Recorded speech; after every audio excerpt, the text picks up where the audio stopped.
नमस्कार मित्रांनो. मी आज ज्या गोष्टीबद्दल सांगणार आहे ती गोष्ट घर बांधताना सगळ्यात जास्त महत्वाची असते. ती म्हणजे वास्तुशास्त्र. वास्तुशास्त्र म्हणजे फक्त दिशा ठरवत नाही, तर ते ठरवते आपल्या घरातलं वातावरण, म्हणजे पॉझिटिव्ह एनर्जी देण्याचं काम वास्तुशास्त्र आपल्याला करते. घराची सुरुवात करताना लक्षात असू नये, आपल्या घराचा मुख्य दरवाजा हा एकतर पूर्वी साईडला पाहिजे, नाहीतर मग उत्तरी साईडला पाहिजे. किचन आपलं आग्नेय दिशेला पाहिजे. त्यानंतर मग बेडरूम वगैरे जे आहे, बेडरूम नैऋत्य साईडला चालू शकते आपली.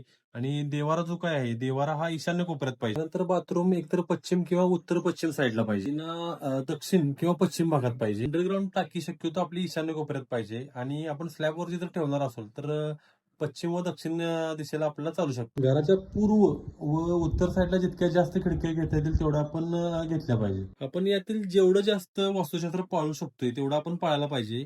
कारण त्यामुळे काय होते, घरातलं वातावरण हसतं खेळतं राहते. आणि ऊन वारा पाऊस या सगळ्या गोष्टींचा आपल्याला जो काही आस्वाद घ्यायचा आहे तो आपण घेऊ शकतोय. त्यामुळे 100% तुम्ही यातल्या जेवढ्या गोष्टी पाळता येतील तेवढ्या तुम्ही पाळा.